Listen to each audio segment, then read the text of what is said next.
Are you confused between buying a new property or existing property?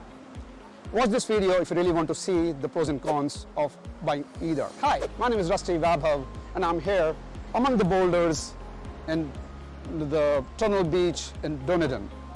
Now, buying a new property has its own pros and cons, and so does buying an existing property. I'm here to shed some light on either of the approaches for you to take the right decisions accordingly.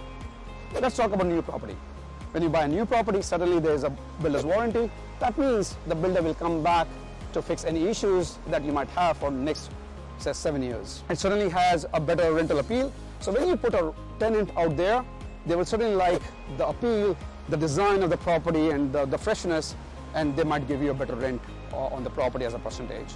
And third thing is that because it's a new property, there's a lot of depreciation attached to it. So you can get the building depreciation, and then you can really take that advantage of going back to your accountant to reduce your tax liability. However, the challenges with the new property is that it is sometimes in the oversupplied area because there's a lot of developments happening, a lot of new projects, a lot of home and land packages are coming up, or a lot of apartments of the plants are selling off in that area. So what it means when we really talk about the capital growth of those areas, it might be a bit slow in the beginning because the supply is not so limited compared to buying an existing property.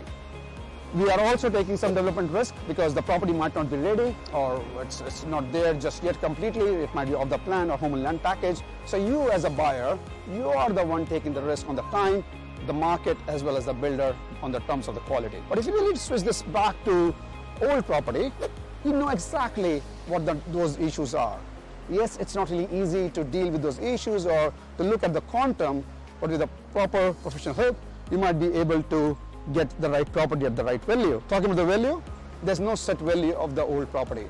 It really comes down to what the seller is happy to sell it off for, and that could be an advantage because you can really go and negotiate on the property pricing. Second element of old property is that you can actively add value.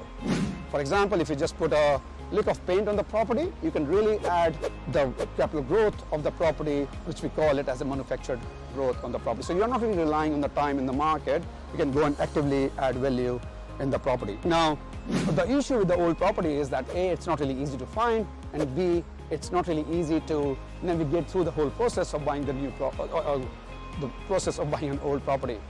Now, what really suits you the best is really dependent on your circumstances, on your scenario, what your goals are, what your strategy is, because for a savvy investor, buying an old property makes a lot more sense because they can go buy one property after the other very quickly because they're not really waiting for the property to be built.